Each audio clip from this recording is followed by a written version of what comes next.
ஸ்ரீமதே ராமானுஜாய நமஹா. இன்று ஆனி ஸ்ரவணம், திருக்கண்ணமங்கை ஆண்டானுடைய அவதார திருநக்ஷத்திரம். இவருடைய அவதார ஸ்தலம் திருக்கண்ணமங்கை. ஆச்சாரியன் நாதமுனிகள். இவர் பராமரித்த இடமும் திருக்கண்ணமங்கையே. இவர் அருளிச் செய்தவை என்னவென்றால், நாச்சியார் திருமொழியினுடைய தனியன், அல்லினாள் தாமரை மேல் ஆரணங்கு இன்துணைவி என்று சொல்லக்கூடிய தனியன். நாதமுனிகளினுடைய தயைக்கு பாத்திரமாக இருப்பவர் திருக்கண்ணமங்கை ஆண்டான். இவர் திருக்கண்ணமங்கை என்ற திவ்யதேசத்திலே அவதரித்து பகவான் ரட்சிப்பான் என்று பகவான் மீது வைத்திருந்த நம்பிக்கையை பற்றி நம்முடைய பூர்வாச்சாரியர்கள் மிகவும் பெருமையாக பேசுகிறார்கள்.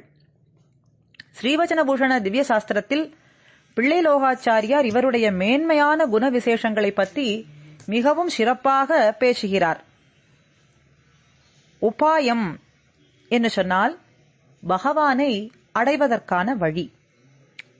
உபேயம் என்று சொன்னால் குறிக்கோள், பகவத் கைங்கரியம். இதை பற்றி விரிவாக சொல்லக்கூடிய சமயம்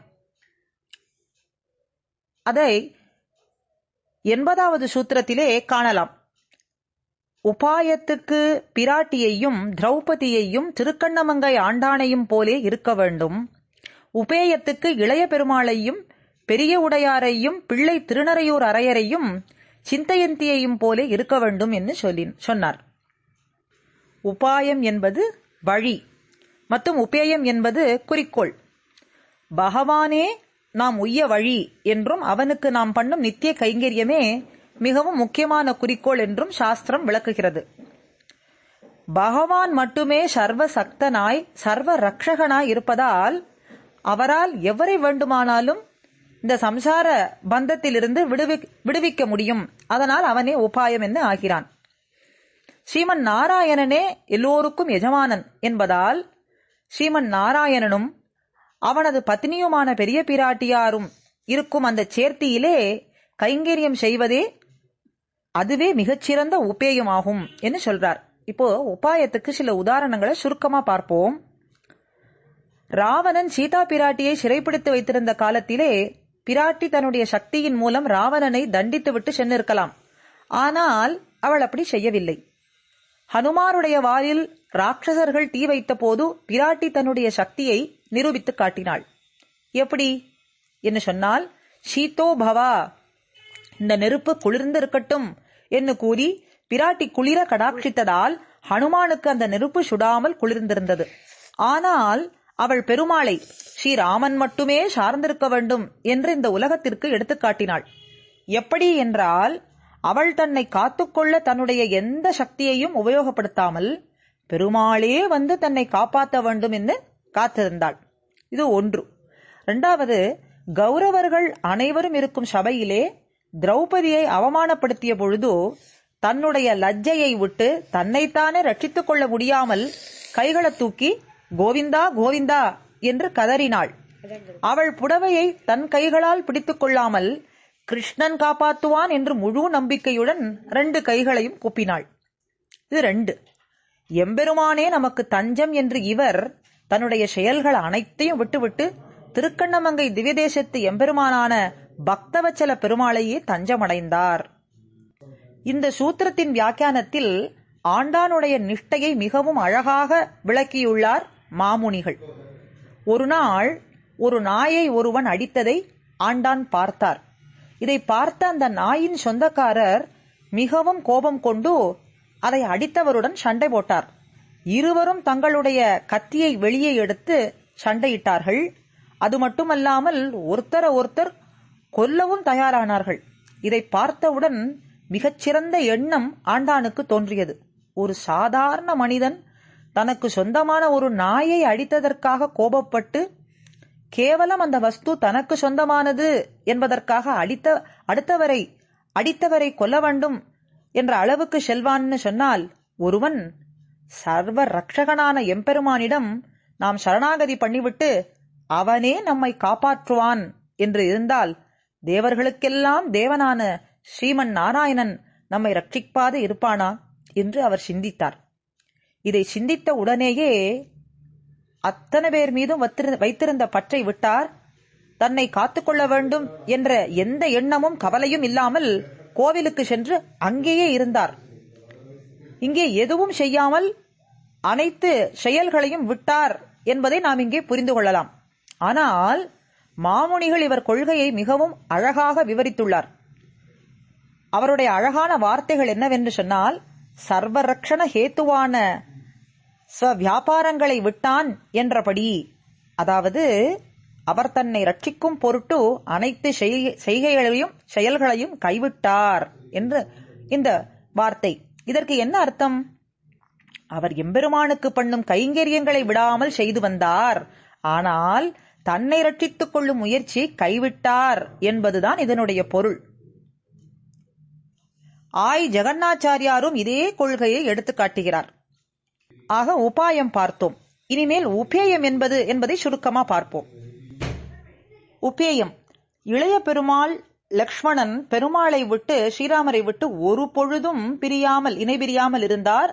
பெருமாள் எங்கு சென்றாலும் அவருடன் சென்று அவருக்கு அனைத்து கைங்கரியங்களையும் செய்தார். இது ஒண்ணு. அடுத்தது பெரிய உடையார்னு சொன்னா ஜடாயு மகாராஜா.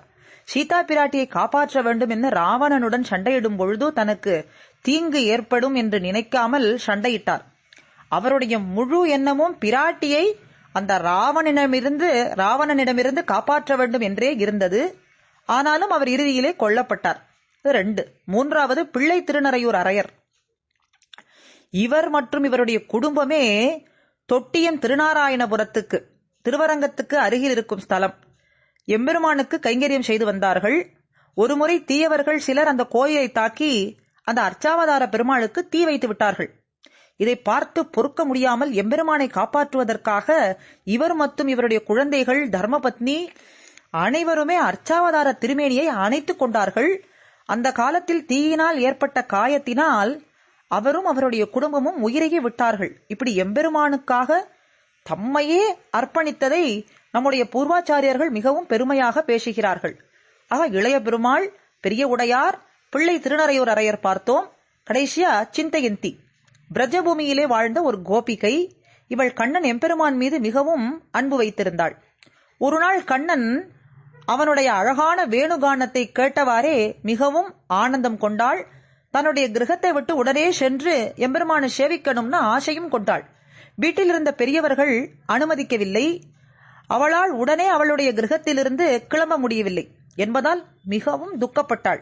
எம்பெருமானுடைய குழலோசையை கேட்டு பேரின்பம் கொண்டதால் அவளுடைய புண்ணிய கர்மங்கள் அழிந்து போனது. தன்னால் இந்த இடத்தை விட்டு கண்ணனிடம் செல்ல முடியவில்லையே என்று மிகவும் வருத்தப்பட்டதால் அவளுடைய பாவ கர்மங்களும் அழிந்து போனது. உடனேயே அவள் பரமபதத்தை அடைந்தாள். நமது புண்ணியம் மற்றும் பாவமே நம்ம இந்த சம்சார சாகரத்திலே அழுத்துகிறது. அது அனைத்தும் அழிந்தால் நாமும் பரமபதமான மிகப்பெரிய பேற்றையே அடைவோம் என்று இதிலிருந்து தெரிகிறது. ஆக நம்முடைய இறுதி குறிக்கோளான பரமபதத்தை இவள் மிகவும் சுலபமாக அடைந்து அங்கு எம்பெருமானுக்கு நித்திய கைங்கரியம் செய்தாள். ஆக அது முதல் ஆண்டான் மீதமுள்ள காலங்களில் திருக்கண்ணமங்கை எம்பெருமானுக்கே கைங்கரியம் செய்து கொண்டிருந்து கடைசியில் பரமபதத்தை அடைந்தார். அவருடைய கைங்கரியத்தை பரமபதநாதனுக்கு செய்ய தொடங்கினார். ஆண்டானுடைய வாழ்க்கை வரலாறு மற்றும் புகழ் திவ்ய பிரபந்த வியாக்கியானங்கள் மற்றும் ரகசிய கிரந்த வியாக்கியானங்களிலே சில இடங்களிலே காட்டப்பட்டுள்ளது. சிலவற்றை இங்கே பார்ப்போம். நாச்சியார் திருமொழியிலே பெரியவாச்சான் பிள்ளை வியாக்கியானம், தரை விளக்கி என்பது ஆண்டாள் அருளி செய்தாள். அதாவது தரையை சுத்தம் செய்வது என்ன. திருக்கண்ணமங்கை ஆண்டான் சுத்தம் செய்யும் கைங்கரியத்தையே முக்கியமான குறிக்கோளாக, இதன் மூலம் இந்த கைங்கரியத்தின் மூலம் ஏதேனும் அடைய வேண்டும் என்ற நினைப்பு இல்லை, ஆனால் இதையே முக்கியமான குறிக்கோளாக வைத்திருந்தார் என்று பெரியவாச்சான் பிள்ளை காட்டுகிறார். நாச்சியார் திருமொழி ஒரு இடத்திலே, திருமாலையிலே உன் கடைத்தலை இருந்து வாழும் சோம்பர் என்ற இடம், எவரொருவர் எம்பெருமான் மீது முழு நம்பிக்கை வைத்துள்ளாரோ அவரே வாழும் சோம்பர் என்று இந்த இடத்திலே காட்டப்படுகிறது.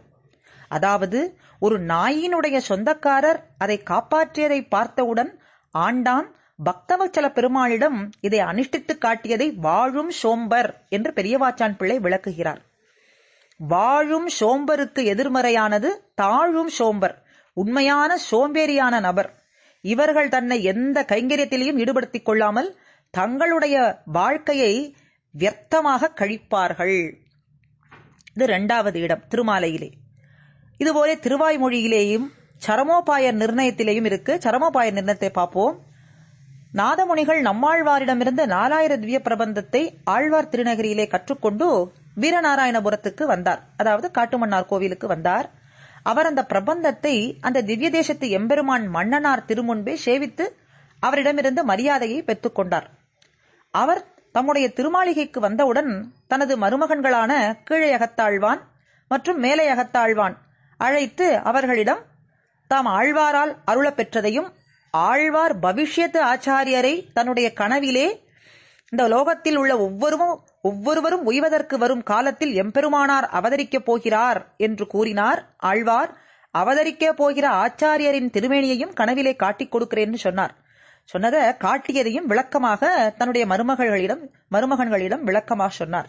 இதை கேட்டவுடன் அவர்கள் இருவரும் மிகவும் ஆச்சரியமடைந்தார்கள். மேலும் இப்பேற்பட்ட மகானுபாவருடைய சம்பந்தம் கிடைத்ததே என்ன திருப்தியும் கொண்டார்கள். அதன் பிறகு ஸ்ரீமன் நாதமுனிகள் சிஷ்யனாய் இருப்பதற்கு உண்மையான தகுதி உடைய திருக்கண்ணமங்கை ஆண்டானுக்கு துவயமகா மந்திரத்தின் விசேஷ அர்த்தத்தை திருவாய்மொழி மூலம் விளக்கமாக சொன்னார். எப்படி? பொலிக பொலிக பொலிக என்ற பாசுரம் வரும்பொழுது ஆழ்வார் சொன்ன வார்த்தைகளையும் ஆழ்வார் கனவிலே தமக்கு காட்டியருளியதையும் நாதமுனிகள் மிகவும் விளக்கமாக எடுத்து சொன்னார். இதை கேட்டவுடன் பவிஷ்யத்தாச்சாரியாரின் திவ்யமங்கள விக்கிரகத்தை தேவரீர் கனவிலே சேவித்தீரே, இப்பேற்பட்ட உம்முடன் அடியேனுக்கு சம்பந்தம் இருக்கிறதே என்பதே அடியேனுக்கு மிகவும் பாக்கியம் என்று திருக்கண்ணமங்கை ஆண்டான் சொன்னார். இதை சொன்னது பெரியவாச்சான் பிள்ளையினுடைய ஸ்வீகார குமாரரான நாயனார் ஆச்சான் பிள்ளை. சரமோபாய நிர்ணயத்திலே சொல்லப்படுறது. கடைசியாக வார்த்தா மாலை முன்பே பார்த்தது போல இப்போ ஸ்ரீவச்சன பூஷணத்தில் விளக்கமாக கூறியிருக்கும் விஷயத்தை பின்பழகராம் பெருமாள் ஜீயர் இந்த வார்த்தையிலே சொல்றார். வார்த்தா மாலை 109 எம்பெருமானை அடைவதற்கான வழியையும் முழுமையாக அவனை சார்ந்திருப்பதை பற்றி விளக்கும் பொழுது இவர் பிராட்டி, திரௌபதி மற்றும் திருக்கண்ணமங்கை ஆண்டானையே உதாரணமாக நமக்கு சொல்கிறார்கள். கடைசியிலே வார்த்தா மாலை 234 சாமானிய சாஸ்திரம், அதாவது வர்ணாசிரம தர்மத்தை விட விசேஷ சாஸ்திரம் பாகவத தர்மம் தான் மிகவும் முக்கியமானது என்று இந்த சூத்திரத்திலே அழுத்தமாக சொல்லப்படுகிறது. இப்படிப்பட்ட நிஷ்டை மிக உயர்ந்த அதிகாரிகளான ஆதிபரதன், திருக்கண்ணமங்கை ஆண்டான் மற்றும் சிலருக்கு மட்டும்தான் ஏற்படும் என்று நாம் நினைக்க கூடாது என்றும் சொல்கிறது. அது மட்டுமல்லாமல் நாம் ஒவ்வொருத்தரும் இதை பின்பற்ற முயற்சி செய்ய வேண்டும். எது? பாகவத தர்மமே மிகவும் முக்கியமானது என்பதை பின்பற்ற முயற்சி செய்ய வேண்டும் என்றும் அந்த பகவானின் கடாட்சத்தின் மூலம் நாமும் இந்த நிட்டையிலே இருப்போம் என்றும் கூறியுள்ளது. இதன் மூலம் திருக்கண்ணமங்கை ஆண்டானுடைய மகிமையிலே சில துளிகளை பார்த்தோம். நாமும் எம்பெருமான் மீது முழுமையான நம்பிக்கை வைத்திருக்க இவருடைய திருவடி தாமரைகளையே வணங்கி பிரார்த்திப்போம். ஆழ்வார் எம்பெருமானார் ஜீயர்